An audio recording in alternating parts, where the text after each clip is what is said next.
മുല്ലപ്പള്ളിയൊക്കെ, ഞാൻ മുല്ലപ്പള്ളിയുടെ കാലത്തൊക്കെ യൂത്ത് കോൺഗ്രസിൻ്റെ മണ്ഡലം പ്രസിഡൻ്റ് ആളാണ്. എന്തുമാത്രം സജീവമായി പ്രവർത്തിച്ച നേതാക്കന്മാരാണ്. അവരെയൊക്കെ മാറ്റി നിർത്തുന്നു എന്ന് അവർക്ക് പറയാൻ പ്രയാസമുണ്ട്. ഇന്ത്യൻ നാഷണൽ കോൺഗ്രസ്സിനകത്ത് ഇത്രയും സീനിയറായിട്ടുള്ള KPCC പ്രസിഡന്റുമാരും കേന്ദ്രമന്ത്രിമാരും ഒക്കെ MP മാരും ഒക്കെ ആയിട്ടുള്ള നമ്മളെ ഈ പാർട്ടി മാറ്റി നിർത്തിയിരിക്കുന്നു എന്ന് പറയാൻ അവർക്ക് പ്രയാസമുണ്ട്. അവർ ഉള്ളിൽ അടക്കിക്കൊണ്ട് വീട്ടിയിരിക്കുന്ന ആളുകളാണെന്ന് എനിക്ക് നല്ലവണ്ണം അറിയാം. കേരളത്തിൽ മുഖ്യമന്ത്രിയും പ്രതിപക്ഷ നേതാവും ഒക്കെ ആയിട്ടുള്ള ആൾക്കാരെ ഈ പാർട്ടി വിട്ടു പോയി തിരിച്ച് അവരെല്ലാം ചേർത്ത് പിടിച്ച ആളാണ് ലീഡർ CK കരുണാകരൻ. അതുകൊണ്ട് അദ്ദേഹം അന്ന് അവരെയൊക്കെ മാറിപ്പോയവരെയൊക്കെ മാർക്സിസ്റ്റ് പാർട്ടിയോടൊപ്പം ഭരണം പങ്കിട്ട ആളുകളെയാണ് തിരിച്ചു പിടിച്ചത്. അതുകൊണ്ട് ലീഡറുടെ ഒരു ആഗ്രഹമാണ്, അങ്ങനെയുള്ള ലീഡറുടെ ഒരു ആഗ്രഹമാണ്, അവസാനത്തെ ഒരു ആഗ്രഹമാണ് മുരളീധരനടക്കം എല്ലാവരെയും പാർട്ടിയിൽ കൊണ്ടുവരണം. കാര്യമായൊരു ഫണ്ട് കളക്ഷൻ നടത്താനോ ഇതുവരെ KPCCക്ക് കഴിഞ്ഞിട്ടില്ല. അപ്പോൾ അതിൽ പ്രയാസപ്പെട്ട് ലീഡറോടൊപ്പം നിന്ന് ഒട്ടനവധി കോൺഗ്രസ് പ്രവർത്തകരുണ്ട്. അവരെല്ലാം ഇന്ന് കോൺഗ്രസിൽ നിന്ന് ഒരുപാട് അകലം പാലിച്ചിരിക്കുകയാണ്. കോൺഗ്രസ് വോട്ട് ചെയ്യുമെന്ന് പോലും എനിക്ക് സംശയമുണ്ട്. അത് കേന്ദ്ര ഗവൺമെൻറ് എടുത്തിരിക്കുന്ന അവിടുത്തെ ജനങ്ങൾ കിടക്കുന്ന എത്രയോ വർഷമായി അവർ വില കൊടുത്ത് വാങ്ങിച്ച സ്ഥലമുണ്ട്. പെർമിറ്റ് വാങ്ങിച്ച് വീട്ടും വാങ്ങിച്ച് DC ഒക്കെ അടച്ചുകൊണ്ടിരിക്കുന്ന പണയം വെച്ചൊക്കെ പലരും കഴിഞ്ഞു പോകണമാണ്. അത് മുഴുവൻ വഖഫ് ഭൂമിയാണെന്ന് പറയുമ്പോൾ അത് കേന്ദ്ര ഗവൺമെൻറ് അവിടെ മുസ്ലിമും ഉണ്ട്, ക്രിസ്ത്യാനിയും ഉണ്ട്, നായരുണ്ട്, ഹിന്ദു ഉണ്ട്, എല്ലാവരും ഉണ്ട്, ഈഴവരുണ്ട്, എല്ലാവരും ഉണ്ട്. അപ്പം അവർക്കത് കിട്ടുന്നു എന്ന് പറയുമ്പം അതുവരെ പോയി VD സതീശൻ ഉൾപ്പെടെ 1 മണിക്കൂർ ഞാൻ ഇപ്പോൾ ശരിയാക്കി തരാമെന്ന് വാചം അടിച്ചിട്ട് പോയി അവിടെ പോയി വോട്ട് ചെയ്ത ആളുകളല്ലേ.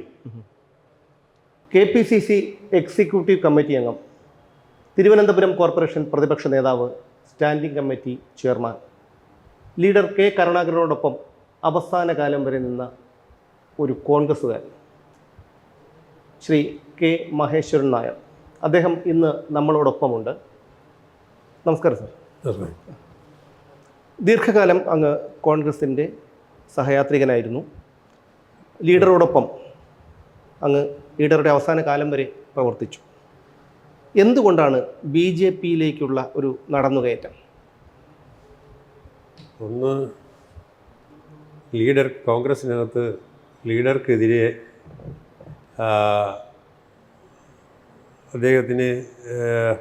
അദ്ദേഹത്തിൻ്റെ അവസാന കാലം അദ്ദേഹത്തെ പോലും ഈ പാർട്ടിയിൽ നിന്ന് പുറത്തു പോകേണ്ട ഒരു സാഹചര്യമുണ്ട്.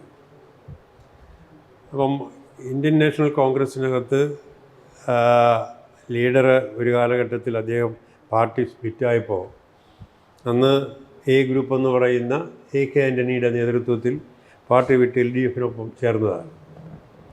പക്ഷെ തിരിച്ച് പാർട്ടിക്കകത്തുണ്ടായ ഒരു പ്രത്യേക സാഹചര്യത്തിൽ അതിൽ AICC ഉൾപ്പെടെ ലീഡറെ അവഗണിച്ചപ്പോഴാണ് ലീഡർ ഒരു ഇടവേള പാർട്ടിയുമായി മാറി നിൽക്കേണ്ട ഒരു സാഹചര്യമുണ്ട്. എന്നിട്ടും ലീഡർ അദ്ദേഹം ആ മൂവർണ്ണ കൊടി മാറ്റിയില്ല. DIC ഉണ്ടാക്കിയപ്പോഴും ത്രിവർണ്ണ പതാക തന്നെ അദ്ദേഹം ചേർത്ത് പിടിച്ചത്. പക്ഷെ അതിനുശേഷം വീണ്ടും ഈ പാർട്ടിക്കകത്ത് വരികയും പാർട്ടി ഒന്ന് വീണ്ടും ഒന്നിച്ചു പോട്ടെ, പാർട്ടിയുടെ നല്ലൊരു ഇടവേള മാറിയെങ്കിലും പാർട്ടി ശക്തിപ്പെടുത്തണമെന്നൊരു അദ്ദേഹത്തിൻ്റെ ആഗ്രഹമുണ്ടായിരുന്നു. പക്ഷെ അദ്ദേഹം തിരിച്ചു വന്നപ്പോഴും അദ്ദേഹത്തിൻ്റെ ആഗ്രഹമുണ്ടായിരുന്നു. 2-3 പ്രാവശ്യം കത്ത് വരെ KPCCക്ക് നൽകാൻ അന്ന് KPCCയുടെ വൈസ് പ്രസിഡൻ്റായിരുന്ന ശ്രീ N പീതാംബരക്കുറുപ്പിനെയും അദ്ദേഹത്തിനെ ഏൽപ്പിച്ചു. അത് കാര്യമായി ഫലം കണ്ടില്ല. തിരിച്ച് വീണ്ടും അടുത്ത KPCC എക്സിക്യൂട്ടീവ് കൂടുന്നതിൻ്റെ അന്ന് എനിക്കൊരു കത്ത് തരികയും ഞാനത് എക്സിക്യൂട്ടീവിൽ അവതരിപ്പിക്കുകയും ചെയ്തു.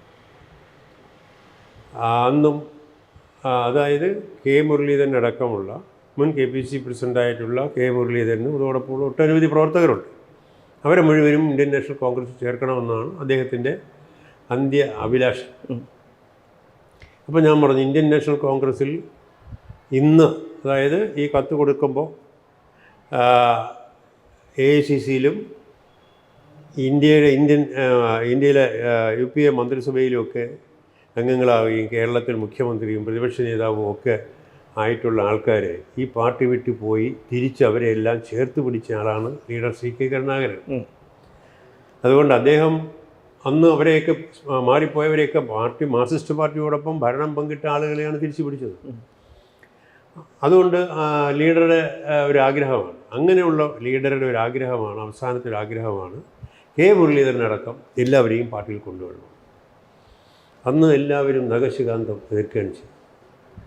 അന്ന് അതിനനുകൂലിച്ചത് VM സുധീരനും PC ചാക്കോ തുടങ്ങിയ നേതാക്കന്മാരാണ്. അന്ന് ഞാനാണ് ആ കത്ത് കൊടുത്തത്. അന്ന് അതിനനുകൂലിച്ച് സംസാരിച്ചു.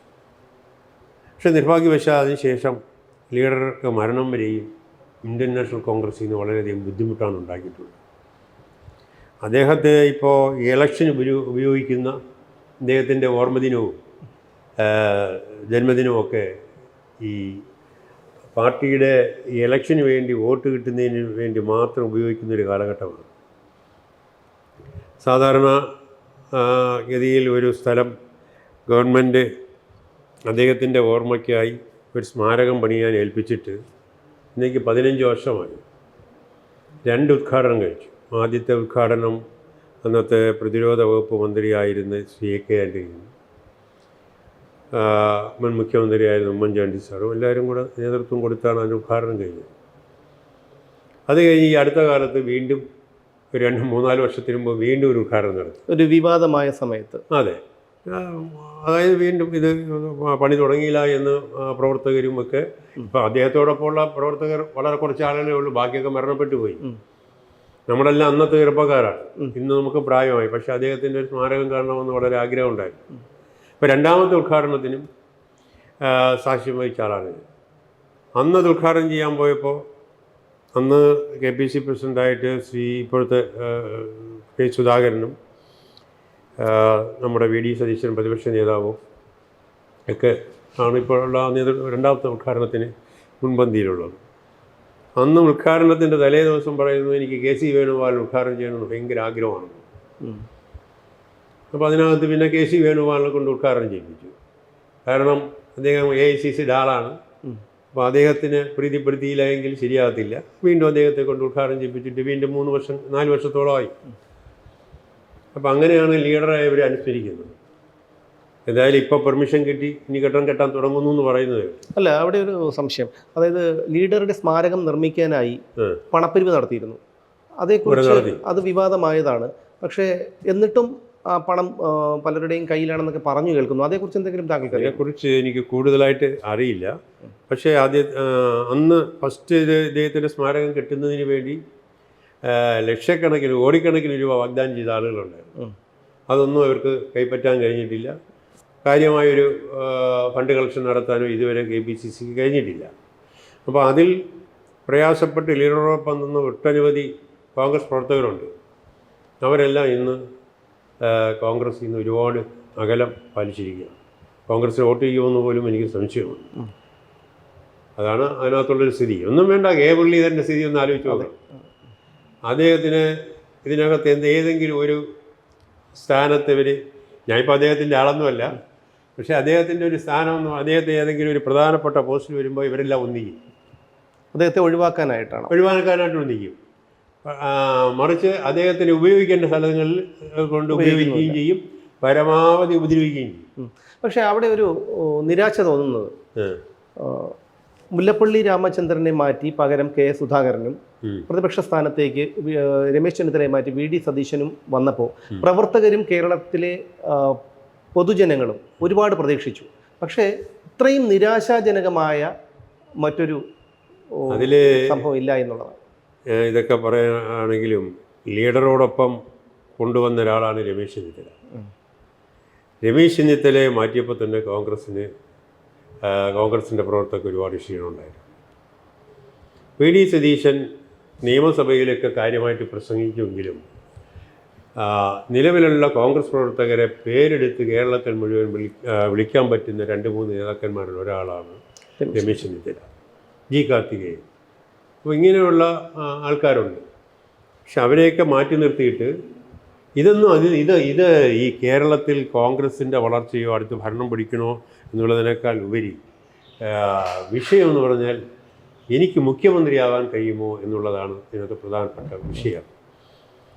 ഇപ്പോൾ കെ സി വേണുഗോപാലിന് മുഖ്യമന്ത്രിയാകണമെന്നുള്ള അതിയായ ആഗ്രഹം കൊണ്ടാണ് ഞാനകത്ത് പ്രവർത്തിച്ചിട്ടുള്ള ആളാണ്. അദ്ദേഹത്തിന് ഗ്രൂപ്പ് ഉണ്ടാക്കുക, ഇവരെല്ലാം കൂടെ ഈ കലങ്ങി മറിയുമ്പോൾ അതാണ് ഞാൻ പറയുന്നത്. കെ സി വേണുഗോപാലിൻ്റെ കേരളത്തിലെ ജനങ്ങൾ, കോൺഗ്രസ്സുകാരും മറ്റ് ജനങ്ങളൊന്നും നെഞ്ചിലേറ്റും എന്ന് എനിക്ക് തോന്നുന്നില്ല. അവിടെയാണ് രമേശ് ചെന്നിത്തലയെ കുറിച്ച് മനഃപൂർവ്വം ബോധപൂർവ്വം ഒതുക്കി. ഇന്ന് ഞാൻ പറഞ്ഞത് കഴിഞ്ഞ ഗവൺമെൻറ്റിൻ്റെ കാലത്തും ഇപ്പോഴും ഏറ്റവും കൂടുതൽ പ്രതിപക്ഷ ശബ്ദം എന്ന് പറയുന്നത് രമേശ് ചെന്നിത്തലയാണ്. അപ്പോൾ അത് നിശബ്ദമാക്കുക. പിന്നെ വേറൊരു വിഷയം എന്ന് പറയുന്നത്, ഇപ്പോൾ BJPയും CPMഉം കോൺഗ്രസും കേരളത്തിനെ സംബന്ധിച്ചിടത്തോളം ഏതാണ്ട് ഒപ്പത്തിനൊപ്പം എന്ന് പറയാം ഇപ്പോഴത്തെ ഒരു കാലഘട്ടത്തിൽ. കഴിഞ്ഞ ഇലക്ഷനൊന്നുമല്ല ഞാൻ പറയും. കാരണം CPM അഴിമതിയുടെ കാര്യത്തിലായാലും അതുപോലെ ഒരു ഏകാധിപത്യ രീതിയാണല്ലോ പിന്തുടരുന്നത്. പിണറായി വിജയൻ പറയുന്നതിനപ്പുറമില്ല എന്നൊരു തോന്നൽ വന്നിട്ടുണ്ട്. പിന്നെ പേടിച്ചാണ് അതിനകത്ത് നേതാക്കന്മാർ മുഴുവൻ നിൽക്കുന്നത്.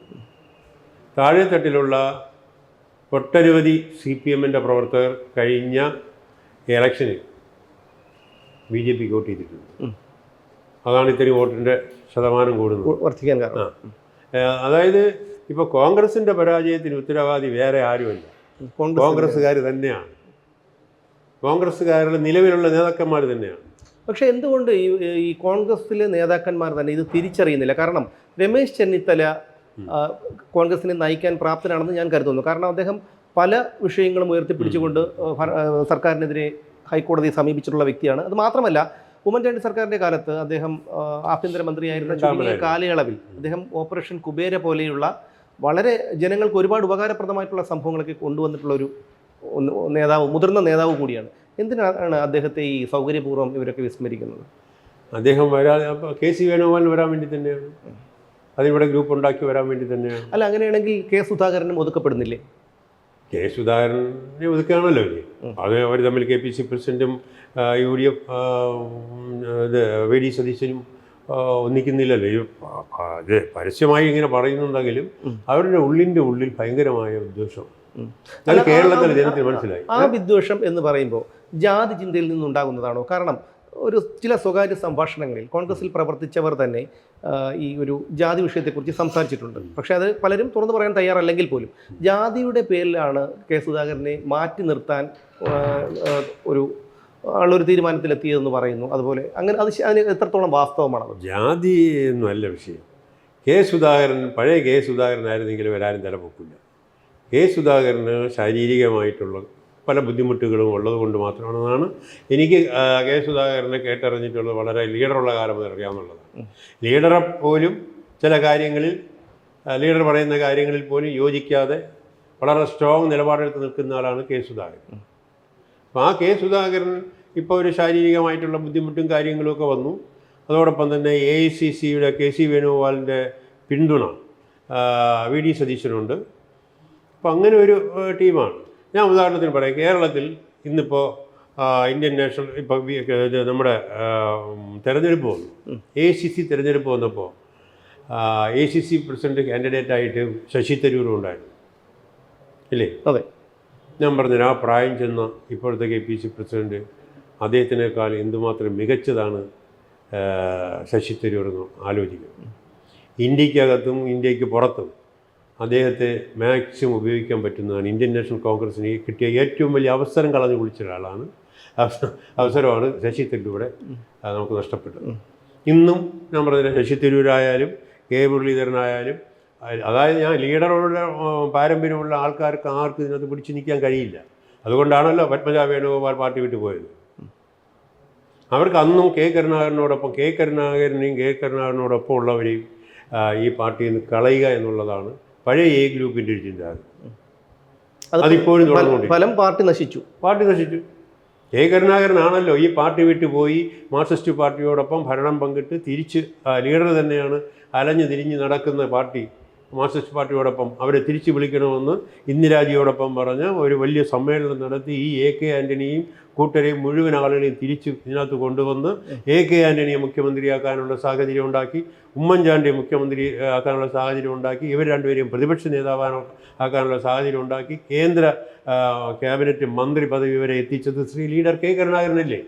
അവസാനം അദ്ദേഹത്തിന് ശേഷം ഇതുവരെ ഒരാൾക്കെങ്കിലും കാര്യമായിട്ട് അദ്ദേഹത്തിൻ്റെ ഭാഗത്തുള്ള ഒരു നേതാവ് പോലും വളർത്താനോ അവരുന്നതമായ പദവിയിലെത്തിക്കാനോ കഴിഞ്ഞിട്ടില്ല.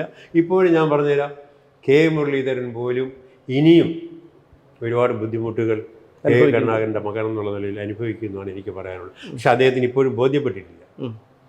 പക്ഷെ അദ്ദേഹം നിസ്സഹായനായതുകൊണ്ടല്ലേ? കാരണം ഇത്രയും ആൾക്കാരുടെ ഇടയിൽ പിടിച്ചു നിൽക്കാൻ, അതായത് ഒരു പിന്തുണ അല്ലെങ്കിൽ ഒരു ഗ്രൂപ്പസിൻ്റെ ഭാഗമായിട്ടുള്ള ഒരു സ്ട്രെങ്ത് അദ്ദേഹത്തിന് കുറവായതുകൊണ്ടല്ലേ?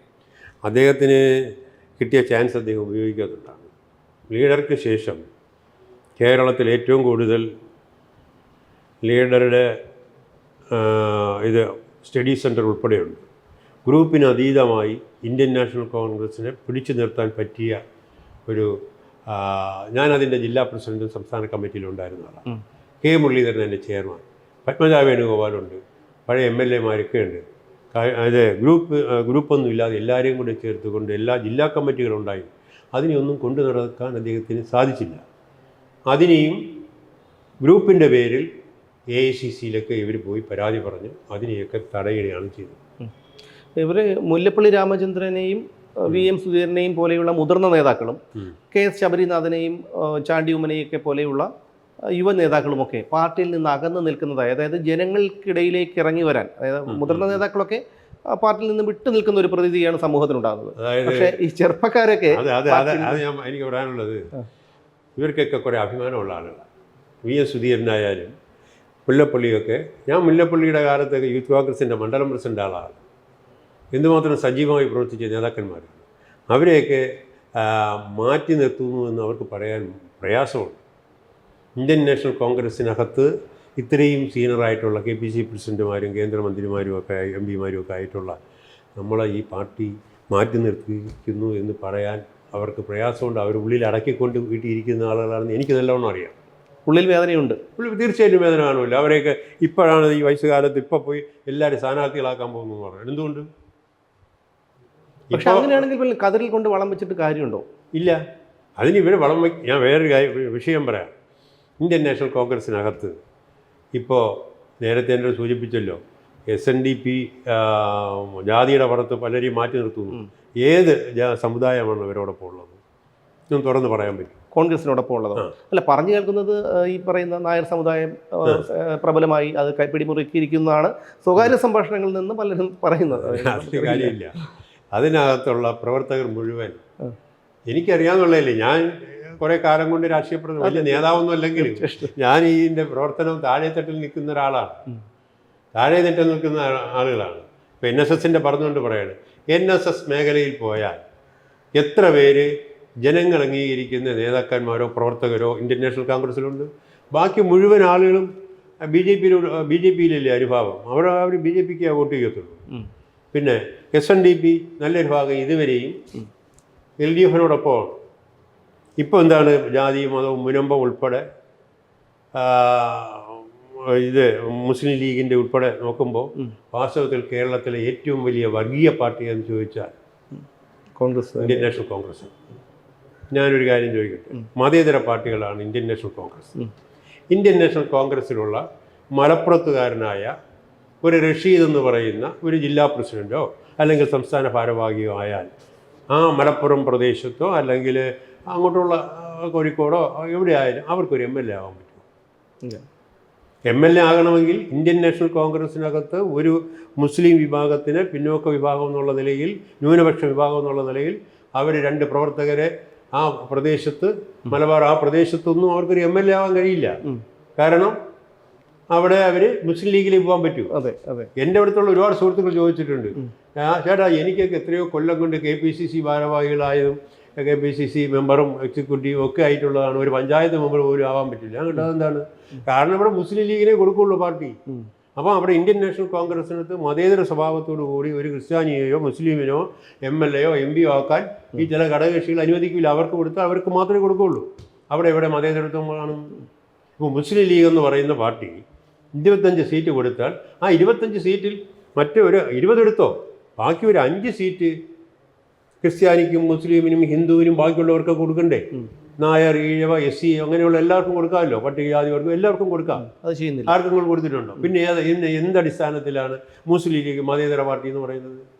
ഇവിടെ മുസ്ലിം ലീഗ് മതേതര പാർട്ടി ആയിരുന്നിട്ടുണ്ട്.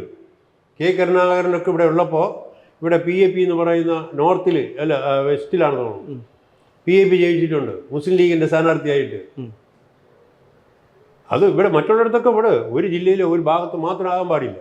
എല്ലായിടവും എന്നെ സംബന്ധിച്ചിടത്തോളം ഒരുപാട് മുസ്ലിം സുഹൃത്തുക്കളുണ്ട്. മുസ്ലിങ്ങൾ എൻ്റെ പോലത്തെ രക്തവും എന്നെ പോലെയുള്ള ആളുകളാണ് അവർ. അവർക്കൊക്കെ പ്രാതിനിധ്യം കൊടുക്കണമെന്ന് തന്നെയാണ് പറയുന്നത്.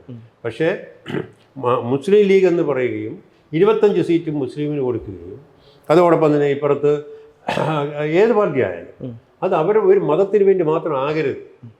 അപ്പം അങ്ങനെ സപ്പോർട്ട് ചെയ്യുമ്പോൾ ശരിക്കും പറഞ്ഞ ഇന്ത്യൻ നാഷണൽ കോൺഗ്രസ് മതേതര പാർട്ടിയാണോ? അല്ല. മുസ്ലിം ലീഗ് 25 സീറ്റിൽ ഒരു 5 സീറ്റ് മറ്റുള്ള ഘടകകക്ഷികൾക്ക്, മറ്റുള്ള ആൾക്കാർക്ക്, മറ്റുള്ള മതവിഭാഗങ്ങൾക്കും കൊടുത്തതിന് ശേഷം പറഞ്ഞിരുന്നാൽ അന്തസ്സായിട്ട് മതേതര പാർട്ടിയാണെന്ന് നമുക്കൊക്കെ പറയാം, കേരളത്തിൽ ജനങ്ങൾക്ക് പറയാം.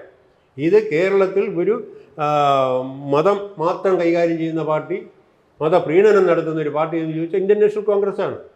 ഇപ്പോൾ തന്നെ മുനമ്പത്തുള്ള വിഷയമുണ്ട്. അത് കേന്ദ്ര ഗവൺമെൻറ് എടുത്തിരിക്കുന്ന അവിടുത്തെ ജനങ്ങൾ കിടക്കുന്ന എത്രയോ വർഷമായി അവർ വില കൊടുത്ത് വാങ്ങിച്ച സ്ഥലമുണ്ട്.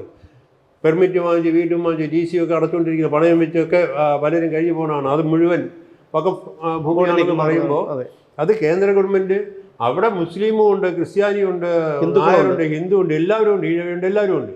അപ്പം അവർക്കത് കിട്ടുന്നു എന്ന് പറയുമ്പം അതുവരെ പോയി VD സതീശൻ ഉൾപ്പെടെ 1 മണിക്കൂർ ഞാൻ ഇപ്പോൾ ശരിയാക്കി തരാമെന്ന് വാചകം അടിച്ചിട്ട് പോയി അവിടെ പോയി വോട്ട് ചെയ്ത ആളുകളല്ലേ? അവനവിടെ എന്തൊന്നും മതേതരത്വം അല്ല. ഈ VD സതീശൻ്റെ പ്രതിപക്ഷ നേതാവായിട്ടുള്ള വരവ് പാർട്ടിയെ കൂടുതൽ അപജയത്തിലേക്ക് താഴ്ത്തുകയല്ലേ ചെയ്തത് എന്ന് BJPയെ സംബന്ധിച്ചിടത്തോളം അത് ഗുണകരമായൊരു കാര്യമാണ്. അയാൾ അവിടെ ഇരിക്കണമെന്നുള്ളതാണ് എൻ്റെ കാര്യം. VD സതീശനും ഇവരെല്ലാം ഇന്ത്യൻ നാഷണൽ കോൺഗ്രസിൽ KC വേണുഗോപാൽ ഉൾപ്പെടെ നേതൃത്വം കൊടുക്കണമെന്നുള്ളതാണ് എൻ്റെ ഇപ്പോഴത്തെ ഒരു ആഗ്രഹം. അപ്പം മറ്റൊന്നും കൊണ്ടല്ല, BJPക്ക് ഒരു നല്ലൊരു വിജയം കേരളത്തിൽ ഉണ്ടാവണം. കേരളത്തിൽ അത് സാധ്യമാണോ? സാധ്യമാണെന്ന് താങ്കൾ കരുതുന്നുണ്ടോ? എന്തുകൊണ്ട് സാധ്യമാവില്ല? അല്ല, ഞാൻ പറഞ്ഞത് ഈ അടുത്ത കാലത്ത്, അതായത് ഇപ്പോൾ 1 വർഷം കൂടി കഴിഞ്ഞാൽ, ഇപ്പോൾ അടുത്ത് തദ്ദേശീയ സ്വയംഭരണ തെരഞ്ഞെടുപ്പ് വരുന്നു, വീണ്ടും 1 വർഷത്തിനുള്ളിൽ നിയമസഭാ തെരഞ്ഞെടുപ്പ് വരുന്നു. അങ്ങനെ വരുമ്പോൾ ആ ഒരു ചുരുങ്ങിയ കാലഘട്ടത്തിൽ നമുക്കത് സാധ്യമാകും, BJPക്ക് സാധ്യമാകുന്നുണ്ടോ? അതായത് ഇപ്പം ഞാൻ നേരത്തെ സൂചിപ്പിച്ച മതപരമായ വിവേചനവും ഇപ്പോൾ ഈ സർക്കാരിൻ്റെ ഭാഗത്തു നിന്ന് മതങ്ങളെ പ്രീണിപ്പിക്കുക എന്നുള്ളതാണ്. അതൊരു പരിധിയോളം അവർ ജീവിപ്പിക്കാൻ ശ്രമിക്കുകയും ചെയ്യും. കോൺഗ്രസും അത് തന്നെയാണ് ചെയ്യുന്നത്. അപ്പം നിഷ്പക്ഷമായ ഒരു നിലപാട് എടുത്തുകൊണ്ട് BJP ഇപ്പോൾ മുന്നോട്ട് പോകും. ഇപ്പം മുന്നോട്ട് പോയി കഴിഞ്ഞു. അത് കഴിഞ്ഞ കാലങ്ങളിലുള്ള BJPയുടെ പ്രസിഡന്റുമാരും ആരും മോശക്കാരല്ല. ഇപ്പോൾ K സുരേന്ദ്രനെയും പുള്ളിക്കാരൻ ഇതിൻ്റെ BJPയുടെ പ്രസിഡൻ്റായപ്പോഴും വോട്ട് വീതം കൂട്ടിയിട്ടുണ്ട്. അതിന് മുമ്പുള്ളതും ഓരോ വർഷം കഴിയും തോറും വോട്ട് വീതം കൂടി വരികയാണ്. ഇപ്പോൾ ഇതൊക്കെ പറഞ്ഞാലും മാധ്യമങ്ങളാണ് ഏറ്റവും കൂടുതൽ ഗ്രൂപ്പിസം എന്ന് പറഞ്ഞ് പറയുന്നത്. മറ്റുള്ള പാർട്ടികളെ അപേക്ഷിച്ച് നോക്കുമ്പോൾ ഇതിനകത്ത് ഗ്രൂപ്പിസം ഇല്ലെന്നുള്ളതാണ് എൻ്റെ വ്യക്തിപരമായ അഭിപ്രായം. അല്ല, കേരളത്തിലെ മാധ്യമങ്ങൾ ഒരു പ്രത്യേക അജണ്ടയോടുകൂടി എന്നുള്ളതിൻ്റെ ഏറ്റവും വലിയ ഉദാഹരണം മറ്റൊന്നു കൂടിയുണ്ട്. കാരണം ഇവിടെ 20 MPമാരിൽ 19 MPമാരോടും ചോദിക്കാത്ത ചോദ്യങ്ങൾ ഒരു MP ആയ സുരേഷ് ഗോപിയോട് ചോദിക്കുന്നു. അദ്ദേഹത്തെ പ്രകോപിപ്പിക്കത്തക്ക തരത്തിൽ ചോദ്യങ്ങൾ ഉന്നയിക്കുന്നു. അത് തുടർച്ചയായി ആവർത്തിച്ചുകൊണ്ടേയിരിക്കുന്നു. അദ്ദേഹത്തിൻ്റെ വായിൽ സ്വാഭാവികമായും ഒരു മനുഷ്യൻ എന്നുള്ള നിലയിൽ അദ്ദേഹം ഒന്ന് പൊട്ടിത്തെറിക്കുമ്പോൾ അത് വലിയ വാർത്തയാക്കുന്നു. ആ പ്രവണത ഒരു അജണ്ടയുടെ ഭാഗമായിട്ടുള്ളത്. ഇതെല്ലാം അതിൻ്റെ അജണ്ടയുടെ ഭാഗമായിട്ടുള്ളതാണ്. അവിടെ മാത്രമല്ല, നമ്മൾ ഇന്നിപ്പോൾ MA ബേബിയുടെ ഇത് വന്നിട്ടുണ്ട്. അതേ പ്രാധാന്യം BJPയുടെ ഒരു ഭാരവാഹി വന്നാൽ കിട്ടത്തില്ല. അത്രയും ഇമ്പോർട്ടൻസ് വരില്ല. 2 3 പേജൊന്നും അടിച്ച് വരില്ല. ഇന്ത്യ ഭരിക്കുന്ന പാർട്ടിയാണ്. അത് മനഃപൂർവ്വം ഒഴിവാക്കുന്നതാണ്. ഞാൻ പറഞ്ഞത് കേരളത്തിൽ പിണറായി വിജയൻ്റെ ഈ വികസന പ്രവർത്തനങ്ങളെന്ന് കാഴ്ചവെക്കുന്നതിൽ ഏത് ഫണ്ടെടുത്താണ് ചെയ്തത് എന്ന് പറയാൻ പറ്റുമോ? അവർക്ക് ശമ്പളം കൊടുക്കാനില്ല, പെൻഷൻ കൊടുക്കാനില്ല. ഇത് മുഴുവൻ കേരളത്തിൻ്റെ റവന്യൂ വരുമാനം മുഴുവൻ ഇവർ 10-20 മന്ത്രിമാരും എല്ലാവരും കൂടെ ദൂർത്തടിച്ച് കളയാണ്. കേന്ദ്രാവിഷ്കൃത ഫണ്ട് കൊണ്ടാണ് ഇപ്പോഴും കേരളം നിന്നു പോകുന്നത്. തദ്ദേശ സ്വയംഭരണ സ്ഥാപനങ്ങളിലുള്ള ഫണ്ടെന്ന് പറയുന്നത് ഇതാണ്. എല്ലാ മേഖലകളിലും പഞ്ചവത്സര പദ്ധതിയിൽ ഓരോ വർഷം തോറും ഇത്ര കോടി രൂപ കേരളത്തിൽ നിന്ന് വെച്ചിട്ടുണ്ട്.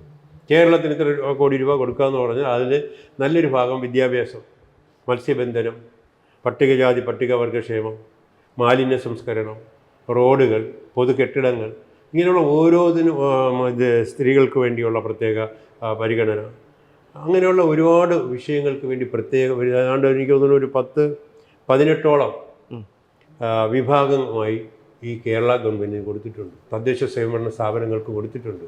അത് രാഷ്ട്രീയ പ്രേരിതമായി അവരത് ഉപയോഗിക്കുന്നു. കെട്ടിടം കൊടുക്കുന്നത് മുഴുവൻ കേന്ദ്ര ഗവൺമെൻറ് ഫണ്ടല്ലേ. 1%, 2-3% മാത്രമാണ് ഇവിടുന്ന് കൊടുക്കുന്നത്. ബാക്കി മുഴുവൻ അവിടുന്ന് കൊടുക്കുകയാണ്. അതും ആ കൊടുക്കുന്നത് തന്നെ അത് വകമാറ്റി ചെലവഴിക്കുന്നു. മിക്കവാറും എല്ലാം വകമാറ്റി ചെലവഴിക്കാം. ഇവിടെ കാര്യമായി തിരുവനന്തപുരം നഗരത്തിൽ തന്നെ കാര്യമായൊരു മാലിന്യ സംസ്കരണ പ്ലാന്റോ അങ്ങനെയുള്ള കാര്യങ്ങളൊന്നുമില്ല. ഇതൊന്നും ജനങ്ങളുടെ ഇടയിൽ എത്തിക്കാൻ BJP വളരെ ആത്മാർത്ഥമായി പരിശ്രമിച്ചുകൊണ്ടിരിക്കുകയാണ്. അത് ഇനിയുള്ള മാറ്റമുണ്ടാക്കും. ഒരു 6-7 മാസത്തിനകം തന്നെ ഈ ഗവൺമെൻറ്റിൻ്റെ ഈ പൊള്ളത്തരം, ഈ ഇപ്പോഴത്തെ BJPയുടെ പുതിയ നേതൃത്വവും പഴയ നേതൃത്വവും, നമ്മുടെ മുൻ മന്ത്രി കേന്ദ്രമന്ത്രിയായ V. മുരളീധരനും അതുപോലെ നമ്മുടെ മുൻ പ്രസിഡൻ്റ് അടക്കം മുഴുവൻ ഭാരവാഹികളും ഒറ്റക്കെട്ടായിട്ട് ശ്രീ രാജീവ് ചന്ദ്രശേഖരൻ്റെ കൂടെയുണ്ട്. ഒരു സംശയവും വേണ്ട. ഇത് മുഴുവൻ ഈ CPMൻ്റെ ഭരണവും ഇപ്പോൾ അവർ പറയുന്നത് കോൺഗ്രസ് ഇല്ലാതാക്കുന്നതിന് വേണ്ടി CPMനെ പ്രൊട്ടക്റ്റ് ചെയ്യുന്നൊരു വാർത്ത പറയുന്നുണ്ട്. അല്ല, അങ്ങനെ സ്വാഭാവികമായും ഒരു പൊതുസമൂഹത്തിൽ നിന്ന് ചിന്തിക്കുന്ന ഒരു സാധാരണ പൗരന് അങ്ങനെ തോന്നിയേക്കാം. കാരണം രാജ്യത്തെ പരമോന്നത കോടതിയായ സുപ്രീം കോടതി പോലും പിണറായി വിജയൻ പ്രതിയായ ലാവ്ലിൻ കേസ് 40 തവണയിലേറെ മാറ്റിവെച്ചു. കേന്ദ്ര അന്വേഷണ ഏജൻസികളുടെ അന്വേഷണം ഒരിടത്തും എത്തിയില്ല. അപ്പോൾ അങ്ങനെയൊക്കെ വരുമ്പോൾ സ്വാഭാവികമായിട്ടും കേരളത്തിലെ സാധാരണക്കാരൻ അങ്ങനെ ചിന്തിച്ചാൽ അവരെങ്ങനെ തെറ്റു പറയാൻ കഴിയും? ഇല്ല, അത് കോടതിയുടെ ഹൈക്കോടതി സുപ്രീം കോടതിയല്ലേ എല്ലാം ഇപ്പോൾ കൈകാര്യം ചെയ്തത്. സുപ്രീം കോടതിയുടെയാണ്. അതെന്തായാലും അത് തിരിച്ചടിയായിട്ടേ വരുള്ളൂ. അത് തന്നെ ഈ മാർക്സിസ്റ്റ് പാർട്ടിക്ക് അത് തന്നെ നമുക്ക് തുറന്ന് കാട്ടാമല്ലോ. മാർക്സിസ്റ്റ് പാർട്ടിക്ക് ഇത് പിണറായി വിജയനും അദ്ദേഹത്തിൻ്റെ കുടുംബവും മുഴുവൻ അഴിമതിക്കാരല്ലേ. അത് മുഴുവനും തുറന്നു കാട്ടിക്കൊണ്ട് ഇപ്രാവശ്യം മുന്നോട്ട് പോകും. BJP ഇപ്പോൾ നമ്മുടെ കഴിഞ്ഞ പാർലമെൻറ്റ് തിരഞ്ഞെടുപ്പിൽ ഏതാണ്ട് 3 നിയോജക മണ്ഡലം, തിരുവനന്തപുരം ജില്ലയിലാണെങ്കിൽ 4 നിയോജക മണ്ഡലം ലീഡ് ചെയ്തു. മൊത്തം 14 സീറ്റാണുള്ളത്. നമ്മുടെ കണക്കൂട്ടൽ ഇപ്രാവശ്യം 7 സീറ്റ് പിടിക്കണമെന്നുള്ളതാണ് BJPക്കുള്ളത്. 7 സീറ്റാണ്. 7 സീറ്റെന്ന് പറഞ്ഞാൽ ഈ LDFന് പിന്നെ 2-3 കിട്ടുകയുള്ളൂ, അല്ലെങ്കിൽ 3-4 കിട്ടുകയുള്ളൂ. UDFന് ചിലപ്പോൾ 1 സീറ്റിനപ്പുറം വരുമെന്ന് എനിക്കിപ്പോഴും സംശയമാണ്. 1 സീറ്റ് UDFന് ഇപ്പം നമ്മൾ കാണുന്നുള്ളൂ. ബാക്കി LDFനാണ്. ബാക്കി BJP തന്നെ പിടിക്കും, ഒരു സംശയവും വേണ്ട. അതുപോലെ തന്നെ നമ്മുടെ കോൺഗ്രസിലെ എക്കാലത്തെയും ജനപ്രിയ നേതാക്കളാണ് Oommen Chandy sir, P.T. Thomas sir, അങ്ങനെയുള്ള കുറച്ച് പേര്. അവരുടെയൊക്കെ ഒരു വിയോഗം പാർട്ടിയെ പ്രതികൂലമായി ബാധിച്ചിട്ടില്ല? ഉണ്ടല്ലോ. അതിന് ഉദാഹരണമാണല്ലോ നമ്മളെപ്പോലുള്ള ഒരുപാട് പ്രവർത്തകർ മാറേണ്ടി വന്നത്. ഞാനൊക്കെ മിണ്ടാതിരിക്കാൻ പോയതാണ്. നമ്മളെല്ലാം ഇത് ശരി തൽക്കാലം രാഷ്ട്രീയം വെച്ച് മതിയാക്കാം എന്ന് പറഞ്ഞിട്ട് മിണ്ടാതെ വീട്ടിലിരിക്കുകയാണ്. അത്യാവശ്യത്തിന് ഒരു വോട്ട് കോൺഗ്രസ് ചെയ്തിട്ടിരിക്കുന്ന ഒരു സാഹചര്യമായിരുന്നു. ഇതുപോലെ ഒട്ടനവധി പ്രവർത്തകരുണ്ട്. അവരെല്ലാം ഇപ്പം കാർത്തികൻ സാറ് അവരെല്ലാം BJPക്കും മറ്റുള്ള പാർട്ടി, കാരണം ഇവരെയൊന്നും പോയി കണ്ട് തിരിച്ച് അവരെ പാർട്ടി കൊണ്ടുവരണമെന്നോ അവരെന്തുകൊണ്ട് നിഷ്ക്രിയരായി അതായത് ജനങ്ങളെ ചേർത്ത് നിർത്തുന്ന ഒരു കാലഘട്ടം ഉണ്ടായിരുന്നു കോൺഗ്രസ്. അത് കഴിഞ്ഞു. ആ ജനങ്ങളോടൊപ്പം ആരുമില്ല. ഇപ്പോൾ തന്നെ ഒരു വാർഡിൽ 25 പേരായിട്ടാണ് ഒരു വാർഡ് കമ്മിറ്റി. ആ 25 പേരെ പോലും ചേർക്കാൻ പറ്റുന്നില്ലല്ലോ. പിന്നെ എന്തുകൊണ്ടാണ് ഇവർ ഇപ്പോഴും അവരുടെ ഈ ഒരു ഗ്രൂപ്പിസവും അല്ലെങ്കിൽ അവരുടെ ഈ ഒത്തൊരുമ ഇല്ലായ്മയും ഈ പാർട്ടിയെ പ്രതികൂലമായി ബാധിക്കുന്നു? ഈ കണക്കിന് പോയി കഴിഞ്ഞാൽ അടുത്ത തവണയും ഇടതുപക്ഷ സർക്കാർ തന്നെ അധികാരത്തിൽ വരും എന്ന് ഒരു ഉറപ്പുള്ള ഒരു സാഹചര്യത്തിൽ പോലും എന്തുകൊണ്ടാണ് ഒരു വിട്ടുവീഴ്ചയ്ക്ക് തയ്യാറാകുകയോ അല്ലെങ്കിൽ ഒരു പുനർചിന്തനത്തിനോ തയ്യാറാകാത്തത് ഈ VD സതീശനും ഉൾപ്പെടെയുള്ള മുതിർന്ന? അതായത് അതിനുള്ള ഒരു പ്രധാനപ്പെട്ട വിഷയം, ഓരോ ദിവസം കഴിയും തോറും LDF ജനങ്ങളിൽ നിന്ന് അകന്നു വരികയാണ്. അപ്പം ആ വോട്ട് മുഴുവനും അവർക്ക് കിട്ടുകയും പിന്നെ കഴിഞ്ഞ പ്രാവശ്യം LDFനെ സഹായിച്ച ന്യൂനപക്ഷ വിഭാഗത്തിൻ്റെ മുഴുവൻ വോട്ടും ഇപ്രാവശ്യം UDF കിട്ടും എന്നുള്ള ഒരു ധാരണയിലാണ് ഇപ്പം മുഖ്യമന്ത്രിയാകാം എന്ന് പറഞ്ഞിട്ട് 4-5 പേര് അതിനുവേണ്ടി മുന്നിട്ടിറങ്ങിയിരിക്കുന്നു. പക്ഷേ അത് ഒരിടം എത്തത്തില്ല. ഞാൻ പറഞ്ഞത് KC വേണുഗോപാൽ നേതൃത്വം കൊടുത്ത ഏത് സ്റ്റേറ്റിലാണ് ഭരണം കിട്ടിയിട്ടുള്ളത്? അദ്ദേഹം എവിടെ പോയി നിന്നാലും അവിടെ പരാജയമാണ്. അദ്ദേഹം മാത്രമേ ജയിക്കുകയുള്ളൂ. അദ്ദേഹം മാത്രം എവിടെയെങ്കിലും പോയാൽ ജയിക്കും. ബാക്കി എവിടെ രാഹുൽ ഗാന്ധിക്ക് പോലും, ഞാൻ പറയാൻ പാടില്ല, ഇഷ്ടം, രാഹുൽ ഗാന്ധിക്ക് പോലും എനിക്ക് തോന്നുന്നു ഇദ്ദേഹത്തെയൊക്കെ മാറ്റി നിർത്തിയിട്ട് ഒരു ദേശീയ പാർട്ടിയല്ലേ, ഇന്ദിരാഗാന്ധി ഉൾപ്പെടെ എത്രയോ ആളുകൾ ഇതിനകത്ത് ജവഹർലാൽ നെഹ്റു മുതൽ വളരെ പ്രവർത്തിച്ച പാർട്ടിയല്ലേ. ആ പാർട്ടിയെ ഈ KC വേണുഗോപാലിൻ്റെ കാൽക്കൽ കൊണ്ട് കെട്ടിവെച്ചു എന്ന് പറഞ്ഞാൽ ഇതിൽ ഇന്ത്യൻ നാഷണൽ കോൺഗ്രസ് ഇതിൽ പരം പരാജയം വരെ ഉണ്ടാവും. അതിനേക്കാൾക്ക് എത്രയോ മികച്ച നേതാക്കന്മാർ കേരളത്തിലുണ്ട്. എനിക്ക് വ്യക്തിപരമായി പുള്ളിക്കാരൻ്റെ അടുത്ത് വിരോധമൊന്നുമില്ല. പക്ഷേ ഞാൻ ഇന്ത്യൻ നാഷണൽ കോൺഗ്രസിൽ നമുക്ക് പ്രവർത്തിച്ചപ്പോൾ ഇദ്ദേഹത്തിനൊന്നും ഈ കേരളത്തിൽ ഇവിടെയൊന്നും കണ്ടിട്ടില്ല. ഒരു ദേശീയ നേതാവെന്ന് പറഞ്ഞാൽ നമ്മുടെ ഈ കേരളത്തിൽ തിരുവനന്തപുരത്തൊന്നും നമ്മളാരും കണ്ടിട്ടില്ല. ആകപ്പാടെ കണ്ടിട്ടുള്ളത് ലീഡറെ വീടിനകത്ത് കയറി ഇറങ്ങി ജനങ്ങളെ കണ്ടിട്ടുണ്ട് പണ്ട് കൊടുക്കുമ്പോൾ. പിന്നെ അല്ലാതെ ഒന്നും കണ്ടിട്ടില്ല. അദ്ദേഹം കേരളത്തിലെ മുഖ്യമന്ത്രിയാവാൻ പോകുന്നു എന്ന് പറഞ്ഞാൽ കേരളത്തിൽ തിരുവനന്തപുരം ജില്ലയിൽ നിന്ന് എത്ര വോട്ട് കിട്ടും മുമ്പേ പറയാൻ പറ്റുമോ? അത് അദ്ദേഹത്തിന് അറിയാം. അതുകൊണ്ടാണ് ഇവിടെ VD സതീശന് മുഖ്യമന്ത്രിയാക്കണേ, രമേശ് ചെന്നിത്തല ഇവരെല്ലാവരും കൂടെ നിൽക്കട്ടെ. കാരണം ഞാൻ മുഖ്യമന്ത്രിയാണെന്ന് പറഞ്ഞ് മുന്നിൽ നിന്ന് ഒരു മുഖം നമ്മുടെ KC വേണുഗോപാൽ നമ്മളെ നയിക്കും, UDF നയിക്കും, അദ്ദേഹമാണ് മുഖ്യമന്ത്രി എന്ന് പറയാനുള്ള ചങ്കൂറ്റം ഇന്ത്യൻ നാഷണൽ കോൺഗ്രസും രാഹുൽ ഗാന്ധിയും കാണിക്കുകയാണെങ്കിൽ ഞാൻ സമ്മതിക്കാം. കെട്ടിവെച്ച പണം പോലും കിട്ടില്ല ആക്കും. അപ്പം അങ്ങനെയുള്ള ഒരാളെ കെട്ടിയെടുത്തുകൊണ്ട് നടന്നിട്ട് എന്താ കാര്യം? ഈ പാർട്ടി ഓരോ ദിവസം കഴിയുന്നവരും വളരെയധികം പിറകോട്ട് പോയിക്കൊണ്ടിരിക്കുന്ന ഒരു സാഹചര്യമാണ്. ദീർഘകാലമായി കോൺഗ്രസ് സഹയാത്രികനായിരുന്ന താങ്കൾ പെട്ടെന്ന് എങ്ങനെയാണ് BJPയിലേക്ക്? കാരണം തീർത്തും വിരുദ്ധമായിട്ടുള്ള ഒരു നിലപാട് ആണ് കോൺഗ്രസിൽ നിന്ന് നോക്കുമ്പോൾ BJPയെ കുറിച്ച് തോന്നുക. അങ്ങനെയാണ്. അപ്പോൾ എങ്ങനെയാണ് താങ്കൾ ഇതിലേക്ക് വരാൻ? ഞാൻ നേരത്തെ സൂചിപ്പിച്ചല്ലോ, കാരണം ഒരു പാർട്ടിയിൽ നിന്ന് വളരെയധികം ഒരു പുരുഷായുസ് മുഴുവൻ ഇന്ത്യൻ നാഷണൽ കോൺഗ്രസിന് വേണ്ടി ജോലി ചെയ്ത ആളാണ്. പദവികളൊന്നും ഇല്ലാതെ എത്രയോ വർഷം നിന്ന് ജോലി ചെയ്തിട്ടുണ്ട്. എനിക്ക് എന്തെങ്കിലും പദവികൾ തന്നിട്ടുണ്ടെങ്കിൽ അത് ലീഡർ K കരുണാകരനും കാവ്യാടി ദിവാകര പണിക്കരും. അവർ രണ്ടുപേരും കാലശേഷം ഇതൊന്നും തന്നെ ഞാൻ ഒരു നേതാവിൻ്റെ അടുത്ത് ഇന്നെനിക്ക് പരസ്യമായിട്ട് പറയാം. ശ്രീമാൻ AK ആൻ്റണി ഉൾപ്പെടെ ഇപ്പോൾ ജീവിച്ചിരിപ്പുണ്ട്. ഒരു പദവിക്ക് വേണ്ടി അദ്ദേഹത്തിൻ്റെ അടുത്തോ ഒരു KPC പ്രസിഡന്റുമാരുടെ അടുത്തോ എല്ലാവരും ഇപ്പോൾ ജീവിച്ചിരിപ്പുണ്ട്. എനിക്കിന്നത് വേണമെന്ന് പറഞ്ഞു. പക്ഷേ നമ്മൾ കൂടെ പല ആൾക്കാർക്കും വേണ്ടി ഞാൻ പറഞ്ഞിട്ടുണ്ട്. എനിക്കതിൽ സന്തോഷമേ ഉള്ളൂ. ഇപ്പോഴും ഞാൻ നിലപാടാണ്. ഒരു പദവിക്ക് വേണ്ടിയും ഒരു നേതാവിൻ്റെ കൂടെയും ഞാൻ ഇതുവരെ പോയിട്ടുമില്ല, ഇനി പോകാൻ ആഗ്രഹിക്കുന്നുമില്ല. എന്നെ പാർലമെൻ്ററി പാർട്ടി ലീഡറും പ്രതിപക്ഷ നേതാവും ഒക്കെ ആക്കിയത് leader K Karunakaran standing committee ചെയർമാനായപ്പോഴും ഒക്കെ അങ്ങനെയാണ്. അദ്ദേഹത്തിൻ്റെ ഒരു അനുഗ്രഹം കൊണ്ടാണ്. അതൊന്നും നമ്മൾ പറയാതെ ഞാൻ അദ്ദേഹമായിട്ട് അല്ലാതൊരു ബന്ധമൊന്നുമില്ല. ഞാൻ അവിടെ മുമ്പ് പെട്ടിയും പ്രമാണമൊന്നും എടുക്കാനും പോയിട്ടില്ല. പക്ഷേ എനിക്ക് അംഗീകാരം കിട്ടിയിട്ടുണ്ട്. അതുകൊണ്ടാണ് ഇപ്പോഴും ഞാൻ ഇന്ത്യൻ നാഷണൽ കോൺഗ്രസ് അങ്ങനെ ആ രീതിയിൽ കഴിഞ്ഞ കാലങ്ങളിലെ കുറിച്ചൊന്നും മോശമായി പറയാതെ ഞാൻ 2-3 വ്യക്തികളെക്കുറിച്ച് പറഞ്ഞു എന്നുള്ളതേ ഉള്ളൂ. അതുപോലെ BJPയുടെ സംസ്ഥാന അധ്യക്ഷനായി രാജീവ് ചന്ദ്രശേഖർ വന്നത് BJPക്ക് ഗുണം ചെയ്യുമെന്ന് താങ്കളായിരുന്നു? BJPക്ക് ഗുണം ചെയ്യുമെന്ന് പറഞ്ഞാൽ അത് സാധാരണ BJP അനുഭാവികളും അങ്ങനെയുള്ള ആൾക്കാരുടെ എല്ലാ ഗുണവും നമുക്ക് ഇതുവരെയും കിട്ടിക്കൊണ്ടിരിക്കുകയാണ് ചെയ്തിട്ടുള്ളത്. അതാണ് വോട്ട് വിഹിതം കൂടിക്കൊണ്ടിരിക്കുന്നത്.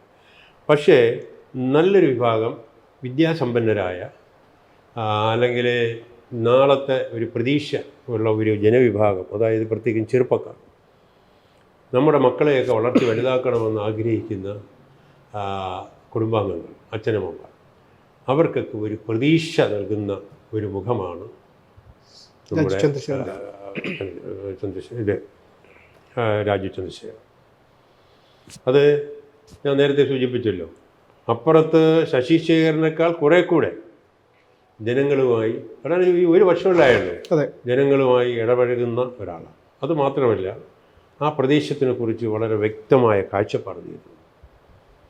ഈ ഇപ്പം തിരുവനന്തപുരം നഗരത്തിനെ കുറിച്ചായാലും തിരുവനന്തപുരം പാർലമെൻറ്റിനെ കുറിച്ച് ഇപ്പോൾ ഇവിടെയുള്ള LDFൻ്റെയോ UDFൻ്റെയോ ഒരു നേതാവിൻ്റെ അടുത്ത്, അവിടുത്തെ DCC പ്രസിഡന്റുമാരായിട്ടുള്ളവരോ അല്ലെങ്കിൽ ജില്ലാ സെക്രട്ടറിമാരായിട്ടുള്ളവരോ ഒന്ന് ചോദിക്കുന്നതിനേക്കാൾ വളരെ വ്യക്തമായി ഏറ്റവും വലിയ മണ്ഡലം ഏതാണെന്ന് ചോദിച്ചാൽ അദ്ദേഹം പറയും.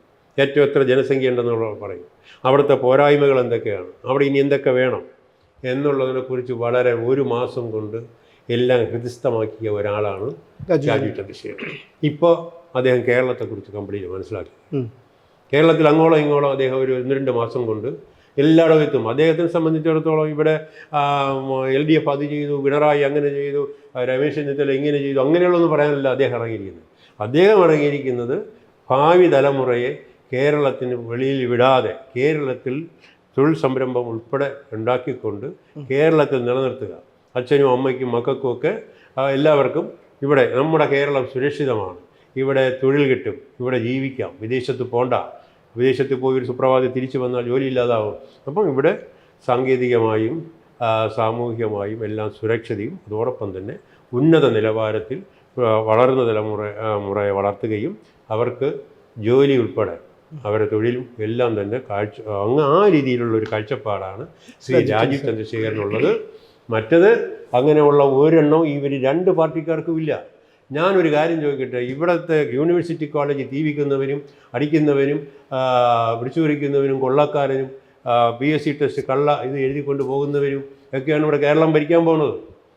അവരെത്ര തൊഴിലുണ്ടാക്കി കൊടുക്കും ഇവർക്ക്? അത്രയും. അപ്പോൾ അങ്ങനെ ഒരു ഭീകരമായ ഒരു അന്തരീക്ഷമാണ് കേരളത്തിൽ. അപ്പോൾ ഭീകരമായ ഈ കേരളത്തിനെ മാറ്റി ഒരു സുരക്ഷിതത്വമുള്ള ഒരു കേരളമാക്കി മാറ്റുകയും അവർക്ക് വേണ്ട ജീവിത സാഹചര്യം ഒരുക്കുകയും കേരളത്തിലെ മുഴുവൻ ജനങ്ങൾക്കും. ഇപ്പം ഏറ്റവും കൂടുതൽ മതപരമാണ് പറയുന്നത്, അതിലൊന്നും യാതൊരു അർത്ഥവുമില്ല. ഇന്ന് റേഷൻ കൊടുക്കുന്നതിൽ ആരെങ്കിലും മുസ്ലിമിന് കൊടുക്കണ്ടെന്ന് പറഞ്ഞിട്ടുണ്ടോ?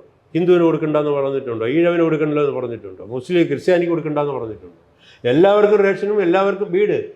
എൻ്റെ വാർഡിൽ പോലും പൂജപ്പുര വാർഡിൽ എത്രയോ പേർക്ക് മറ്റു മതവിഭാഗങ്ങൾക്ക് വീട് കൊടുത്തിട്ടുണ്ട്, അതൊന്നും കൊടുക്കണ്ടെന്ന് പറഞ്ഞിട്ടുണ്ട്. അപ്പോൾ ഇത് അവർക്ക് ഭരണം കിട്ടുന്നതിന് വേണ്ടി മുസ്ലിം വിഭാഗത്തെ മാറ്റി നിർത്തിക്കൊണ്ടുള്ള ഒരു UDFൻ്റെയും LDFൻ്റെയും ഒരു തന്ത്രമാണ്. അതുമാത്രമേ ഇവിടെ നടക്കുന്നുള്ളൂ. പക്ഷേ വിശാലമായവർ ചിന്തിക്കണം.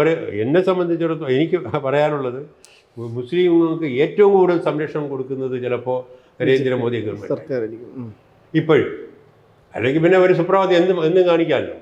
ഇപ്പോൾ മുനമ്പത്ത് അവരെ സഹായിച്ചത് കൊണ്ടാണ് ഇപ്പോൾ ഇവർ പറയുന്നത് അടുത്ത ക്രിസ്ത്യാനികൾക്ക് വരും ചർച്ച ബില്ലായിരിക്കും വരുന്നത്.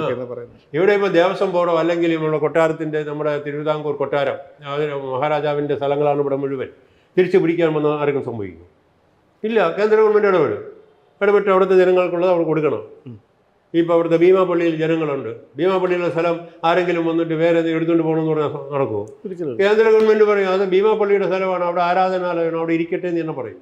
അപ്പോൾ അങ്ങനെ അതൊക്കെ മറച്ചു വെച്ചുകൊണ്ടാണ് ഇവരുടെ ഒരു മുന്നോട്ടുള്ള പോക്ക്. അത് വേറെ ഒന്നും കൊണ്ടല്ല, വരാൻ പോകുന്ന തദ്ദേശ സ്വയംഭരണ സ്ഥാപനങ്ങൾക്കുള്ള തെരഞ്ഞെടുപ്പും അസംബ്ലി തെരഞ്ഞെടുപ്പും അതിലൂടെ BJPയുടെ ഒരു കൂട്ടായ്മ, അത് ശ്രീ രാജീവ് ചന്ദ്രശേഖർ ഇപ്പോൾ പുതുതായിട്ട് എല്ലാവരും ഒറ്റക്കെട്ടായി നിൽക്കുകയാണ്.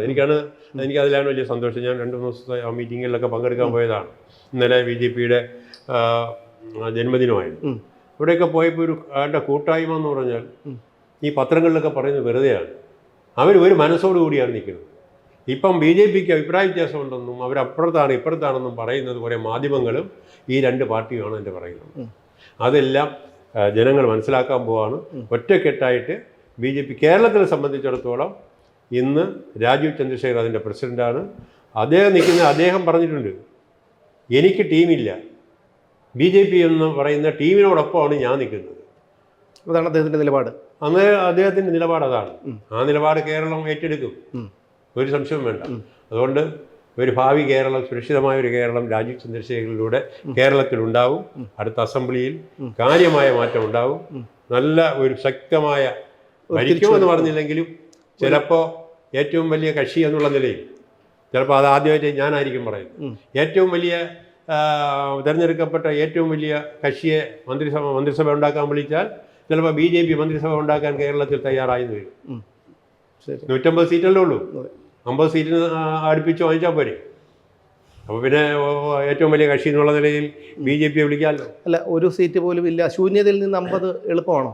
ഞാൻ ഒരു കാര്യം ചോദിക്കട്ടെ, കോർപ്പറേഷനിൽ ശൂന്യത ആയിരുന്നല്ലോ.